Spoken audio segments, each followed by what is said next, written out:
देश के संविधान की परिभाषा नहीं है, लेकिन संघ परिवार की परिभाषा जरूर है। वे कहते हैं कि अपने आप को सिख कहने वाले लोग, जैन कहने वाले लोग, हिंदू के अलावा कुछ भी कहने वाले लोग, वे तमाम लोग देशद्रोही हैं, वे तमाम लोग देश विरोधी हैं। किन लोगों की गिरफ्तारी हो रही है? छात्रों की गिरफ्तारी, लोकतांत्रिक कार्यकर्ताओं की गिरफ्तारी, मानवाधिकार कार्यकर्ताओं की गिरफ्तारी और अब नारीवादी कार्यकर्ताओं की गिरफ्तारी। कौन है ये लोग जो हमारे ऊपर राज कर रहे हैं? ये हिटलर के साथी, जनाजों के बराती, ये हिटलर के साथी, जनाजों के बराती। पूछते नहीं इंसान को कौन है तू, पूछते हैं धर्म और जाति। अरे इनकी सूरत को पहचानो भाई, इनकी सूरत को पहचानो भाई, इनसे संभल के रहना रे भाई। गलती करोगे है भरोगे, जालिम का दामन झड़ेगा भाई। चोर चिट्टे बैठे हैं भाई, बड़े सेंटर बैठे हैं भाई, कुछ दिल्ली में बैठे हैं भाई, कुछ दिल्ली में बैठे हैं भाई, कुछ यूपी में बैठे हैं भाई। सुधीर चौधरी जैसे लोग जो महामारी फैलाने में भूमिका रखते हैं, क्योंकि लॉकडाउन के समय भी वो अपने ऑफिस में ज़बरदस्ती लोगों को बुला करके वहाँ से काम करवाए, बीमार लोगों को भी बुला करके वहाँ से काम करवाए, जिसकी वजह से वो हॉटस्पॉट बनता है, उनकी गिरफ्तारी का नाम नहीं। भड़काऊ भाषण देने वाले, हिंसक भाषण देने वाले भाजपा के नेताओं को, जैसे कि कपिल मिश्रा को या अन्य भी बहुत सारे उनके नेताओं को, जिन्होंने दिल्ली चुनाव के समय इस तरह के सांप्रदायिक किस्म के भाषण दिए, हिंसा भड़काने की कोशिश की, उन पर कोई कार्रवाई नहीं की गई। जब कपिल मिश्रा की गिरफ्तारी की बात दिल्ली हाईकोर्ट के जज ने कहा, तो उस समय देश की सरकार और दिल्ली की पुलिस ने कहा कोर्ट से कि अभी वक्त सही नहीं है इन्हें गिरफ्तार करने का, जबकि कोर्ट के जज कह रहे थे कि अगर आपने अभी गिरफ्तार किया, यानी फरवरी में जिस समय हिंसा चल रही थी दिल्ली में, तो शायद हिंसा थामने में मदद हो। लेकिन जज साहब का ट्रांसफ़र हो गया और कपिल मिश्रा की गिरफ्तारी तो नहीं हुई। यही सरकार तो कागज़ न होने की वजह से, न होने के बहाने से लोगों की नागरिकता, उनके वोट को छीनने की साजिश रच रही थी। उसी साजिश के खिलाफ ये ज़बरदस्त एक शांतिपूर्ण आंदोलन, जिसके नेतृत्व में महिलाएं थीं, ये चल रहा था भारत में, और पूरी दुनिया की नज़र भारत पर थी, और पूरी दुनिया की नज़र में भारत का कद ऊंचा हो रहा था इस आंदोलन की वजह से, क्योंकि लोग समझ रहे थे कि भारत के लोकतंत्र में अभी भी इतनी शक्ति बची है, जबकि दुनिया भर के लोकतंत्र जो है कमज़ोर हो रहे हैं। भारत का लोकतंत्र भी खतरे में हो सकता है, लेकिन तब भी भारत के लोगों की जो लोकतांत्रिक ऊर्जा है, उनका लोकतंत्र के प्रति जो लगाव है, वो इतना ज़बरदस्त है कि वो इस शांतिपूर्ण आंदोलन में हज़ारों हज़ार की संख्या में लगातार उतर रहे हैं। पुलिस के हमलों के बावजूद, रूलिंग पार्टी के धमकियों के बावजूद, सांप्रदायिक तरह से लोगों को बांटने की कोशिशों के बावजूद और सांप्रदायिक दंगों के बावजूद लोगों की एकता बरकरार थी, लोग निकल रहे थे। आज हम देख रहे हैं कि जिस समय कोविड-19 की महामारी चल रही है और लोग इतनी संख्या में निकल नहीं सकते हैं, क्योंकि महामारी के बचाव के लिए एक साथ बड़ी संख्या में निकलना मुश्किल है, लोग नहीं निकल रहे हैं, अपने घरों से बोल रहे हैं या मास्क पहन करके, दूरी बना करके सड़कों पर भी निकल रहे हैं। लेकिन जाहिर सी बात है कि हज़ारों हज़ार की संख्या में एक साथ उतरना कठिन हो गया है महामारी की वजह से। इसका फ़ायदा उठा करके सरकार इसी समय लगातार लोकतंत्र के पक्षधर लोगों की गिरफ्तारियों में लगी हुई है। दिल्ली की पुलिस लगी हुई है। दिल्ली पुलिस के कौन बॉस है, दिल्ली पुलिस किसके तहत आता है, ये हम भी जानते हैं, आप भी जानते हैं। कि ये भारत के होम मिनिस्ट्री के तहत आता है। भारत के होम मिनिस्टर नरेंद्र मोदी के बहुत ही करीबी जो नेता हैं, भारत के होम मिनिस्टर हैं, भाजपा के अध्यक्ष हैं अमित शाह, उन्हीं के तहत आता है। और आज वही दिल्ली पुलिस एक महामारी के समय कैसे गरीबों की मदद करें, कैसे भूखों की मदद करें, कैसे बीमारों की मदद करें, इस ज़रूरी काम को छोड़ करके जो सचमुच में हिंसा भड़का रहे हैं, सांप्रदायिक तरीके से महामारी के समय भी लोगों को बांटने में लगे हैं। जी न्यूज़ के सुधीर चौधरी जैसे लोग जो महामारी फैलाने में भूमिका रखते हैं, क्योंकि लॉकडाउन के समय भी वो अपने ऑफिस में ज़बरदस्ती लोगों को बुला करके वहाँ से काम करवाए, बीमार लोगों को भी बुला करके वहाँ से काम करवाए, जिसकी वजह से वो हॉटस्पॉट बनता है, उनकी गिरफ्तारी का नाम नहीं। ऐसे लोगों की गिरफ्तारी का नाम नहीं जो सांप्रदायिक आधार पर कह रहे हैं कि अल्पसंख्यक समुदाय के लोगों से सब्जी मत खरीदिए, चीज़ें मत खरीदिए, उन लोगों की भी गिरफ्तारी नहीं। लेकिन गिरफ्तारी किन लोगों की जा रही है? उन लोगों की जिनका नारा था हिंदू मुस्लिम सिख ईसाई हम सब हैं संविधान के सिपाही। इस नारे के साथ खड़े लोगों को, शांतिपूर्ण लोगों को सरकार गिरफ्तार कर रही है, दिल्ली पुलिस गिरफ्तार कर रही है। जबकि जो गोली मारो सालों को किस्म की गाली की भाषा दे रहे थे, गाली गलौच और गोलियों की भाषा, और ये सिर्फ भाषा नहीं थी, उन्हें सुन करके लोग हाथ में बंदूक और गोली ले करके उसे चलाने पे तत्पर पहुंच गए थे। जामिया मिलिया इस्लामिया पहुंच गए थे, शाहीन बाग हिंसा भड़काए, उत्तर पश्चिमी दिल्ली में हिंसा किए, गोलियां चलाए, लेकिन उनकी गिरफ्तारी नहीं। यहां तक कि जिन्होंने बंदूकों की सप्लाई की, उनके बारे में पढ़िएगा सर्च करके इंटरनेट में, मैं खुद से बना के नहीं बोल रही हूं। उन्हें गिरफ्तार तो किया गया, लेकिन उन पर यूएपीए का चार्ज नहीं लगा, जो काला कानून है। उन्हें बेल मिल गया, बेल दे दिया गया। उनके बेल का विरोध दिल्ली पुलिस ने नहीं किया। पिंजरा तोड़ आंदोलन के संगठन के दो महिलाओं को, दो छात्राओं को, ये जेएनयू की छात्राएं हैं, पहले दिल्ली यूनिवर्सिटी की छात्रा रही थी, उनके नाम हैं देवांगना कलिता और नताशा नरवल। इन दोनों लोगों को जाफराबाद पुलिस ने गिरफ्तार किया। किस बहाने गिरफ्तार किया? मैंने एफआईआर पढ़ा। एफआईआर में लिखा हुआ है कि 22 फरवरी को वहाँ पर संविधान के पक्ष में नारे लगाते हुए, सीएए एनपीआर एनआरसी के खिलाफ नारे लगाते हुए बड़ी संख्या में महिलाओं के साथ में सीलमपुर जाफराबाद मेट्रो स्टेशन के पास बड़ी संख्या में महिलाएं जुटी।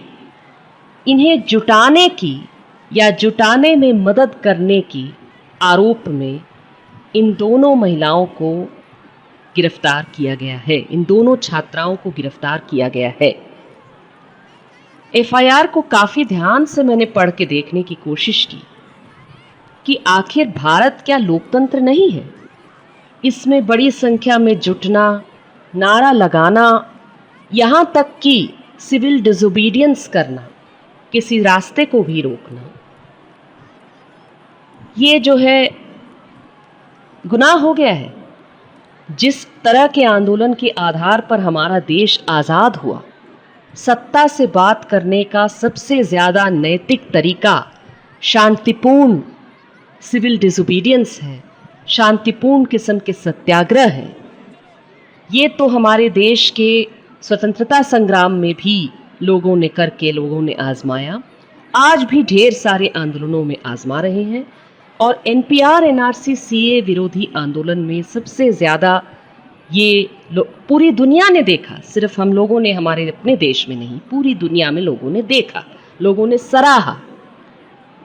लेकिन इस समय इसी आंदोलन को करने के लिए उस एफआईआर में कहीं नहीं लिखा है कि इन लोगों के हाथ में क्या कोई डंडा था, क्या कोई बंदूक थी, क्या कोई गोली चलाई, क्या कोई गाली दी, क्या किसी को मारने के लिए कहा, क्या किसी को मारने की साजिश बनाई, किसी तरह की हिंसा या हत्या की साजिश की।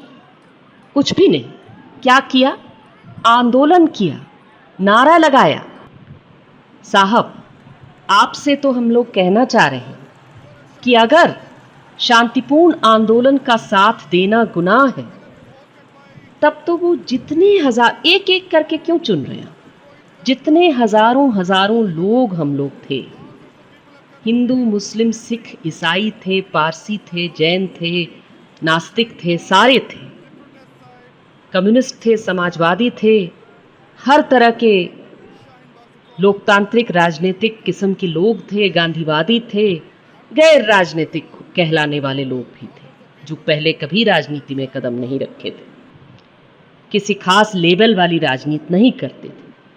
तमाम लोग हजारों हजारों की संख्या में महीनों महीनों तक ठंड के दिनों में, कड़ाके की ठंड में निकल निकल करके देश के संविधान को समझने, उसे पढ़ने, वी द पीपल वाला, हम भारत के लोग वाला प्लेज वाला जो संकल्प है, इसे पढ़ने का काम किए एक साथ।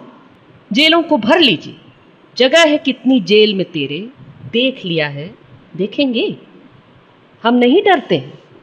और इसलिए ये जो गिरफ्तारियों का सिलसिला आपने लगा रखा है, जिसमें आप समझ रहे हैं कि आप छात्रों को पकड़ेंगे और कह देंगे, अरे ये सारे लोग तो वो जेएनयू वाले हैं, वो अर्बन नक्सल हैं, और लोग नफरत करने लग जाएंगे। आप सोच रहे हैं कि कार्यकर्ताओं की गिरफ्तारी आप करेंगे और कहेंगे कि अरे ये सब तो आतंक फैला रहे थे, हिंसक थे, दंगाई थे, और लोग मान लेंगे आपकी झूठ।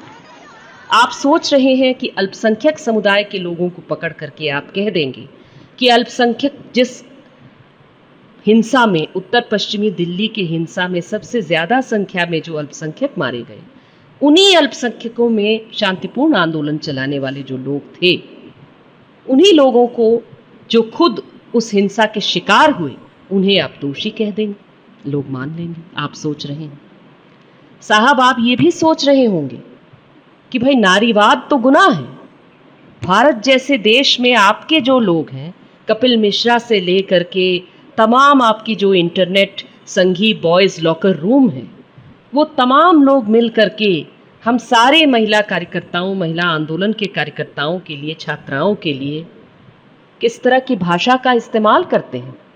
यही तो आप लोग कहते हैं कि ये सारे जो लोग हैं, उनकी नैतिकता पर सवाल, उनके शरीर पर सवाल, उनके चेहरे के रंग पर सवाल, वो बलात्कार करने लायक हैं कि नहीं, इस भाषा का इस्तेमाल, ये सारी चीज़ें तो आप लोग कर ही रहे हैं।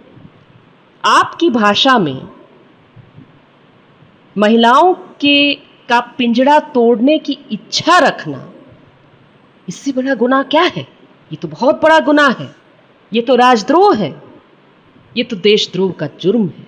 क्योंकि आपके देश की परिभाषा में, जो संविधान की परिभाषा नहीं है, देश के संविधान की परिभाषा नहीं है, लेकिन संघ परिवार की परिभाषा जरूर है, गोलवालकर हेडगेवार की परिभाषा जरूर है।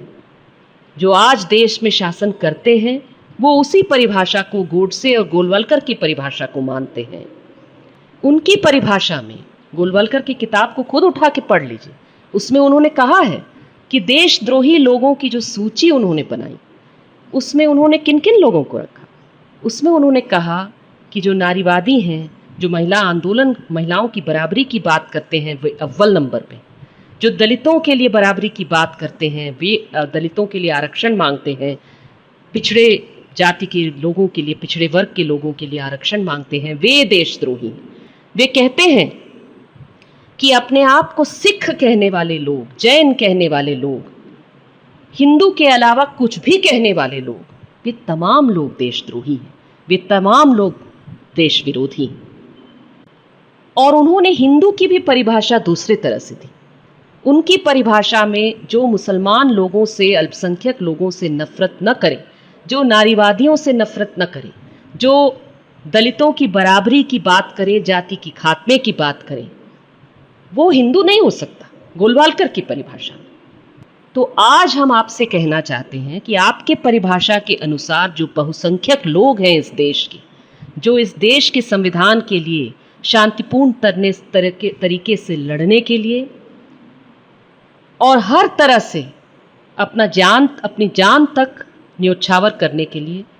और आज़ादी न्योछावर करना क्या बात है, आज़ादी के आंदोलन में लोग कितने कितने वर्षों तक जेल गए, इमरजेंसी विरोधी आंदोलन में न जाने कितने वर्षों तक जेल गए।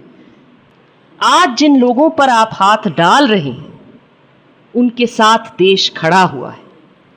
हाँ, इस समय कोविड-19 की महामारी है, बड़ी संख्या में पुलिस थाने को घेर करके, स्पेशल सेल के दफ्तर को घेर करके हम कुछ नहीं कह सकते आप लोगों से, लेकिन तब भी आपसे आंख से आंख मिला करके हम कहना चाहते हैं कि साहब और साहब के जितने गुलाम हैं जो फ़ोन छीन रहे हैं, फ़ोन के मैसेजेस को छात्रों के मैसेजेस को पढ़ रहे हैं, कह रहे हैं कि हाँ, इस मैसेजेस में क्या लिखा हुआ है कि छात्र लोग अपनी पढ़ाई के साथ साथ मीटिंगें करते थे, आपस में मिलते थे, देश को सुधारने की बातें करते थे, देश के सामाजिक ताने बाने को बचाने की, उसे बेहतर बनाने की बातें करते थे, देश में एकता कायम करने की बातें करते थे।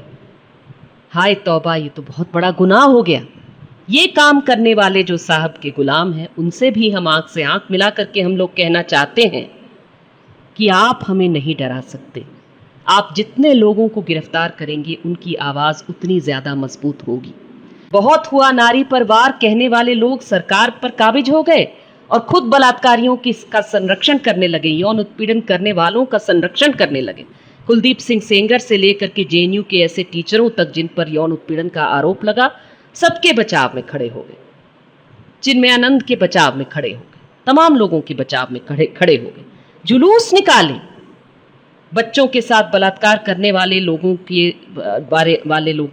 के पक्ष में जुलूस निकालने वाले ये लोग हो गए जो सत्ता पर काबिज हैं, नारी पर वार करने के खिलाफ नारा लगाते हुए वोट पाए थे। लेकिन ये जो शाहीन बाग हैं वो आज फिजिकल रूप से तो नहीं है, लेकिन हमारे दिलों में ये बाग अभी भी जिंदा है, वो संविधान बाग अभी भी जिंदा है, वो शांति के बाग अभी भी जिंदा है। उनसे हम जुड़े रहेंगे और इन गिरफ्तारियों के खिलाफ आवाज़ उठाने के लिए हम देश के हर नागरिक से हाथ जोड़ करके अपील करते हैं कि गोदी मीडिया आपको जिन बातों को कहती है उन्हें आप न सुने। उन तमाम लोगों के बारे में, उन तमाम आंदोलनकारियों के बारे में आप खुद से जानने की कोशिश कीजिए। क्या पढ़ते थे, क्या लिखते थे, क्या बोलते थे? उनके बोलते हुए वीडियो तो ज़रूर होंगे, उन्हें तलाश करके उन्हें सुना जाए। अगर उन्हें जेल में बंद करके कहा जा रहा है कि उनकी बोलती हम बंद करेंगे, तो उनकी बोलती को हम जगह जगह गली गली में सुनाएं। देख लो यारो, रोज तमाशा होता है, दिल्ली आकर देख लो यारो, रोज तमाशा होता है। अरे दिल्ली आकर देख लो यारो, रोज तमाशा होता है, दिल्ली आकर देख लो यारो, रोज तमाशा होता है। नीलमपुर आकर देख लो यारो, रोज तमाशा होता है, नीलमपुर आकर देख लो यारो, रोज तमाशा होता है। जेएनयू आकर देख लो यारो, रोज तमाशा होता है, जेएनयू आकर देख लो यारो, रोज तमाशा होता है। अरे जामिया आकर देख लो यारो, रोज तमाशा होता है, जामिया आकर देख लो यारो, रोज तमाशा होता है। यूपी जाकर देख लो यारो, रोज तमाशा होता है, यूपी जाकर देख लो यारो, रोज तमाशा होता है। आसाम जाके देख लो यारो, रोज तमाशा होता है, आसाम जाकर देख लो यारो, रोज तमाशा होता है। आजादी मांग रहे लोगों से किसको खतरा होता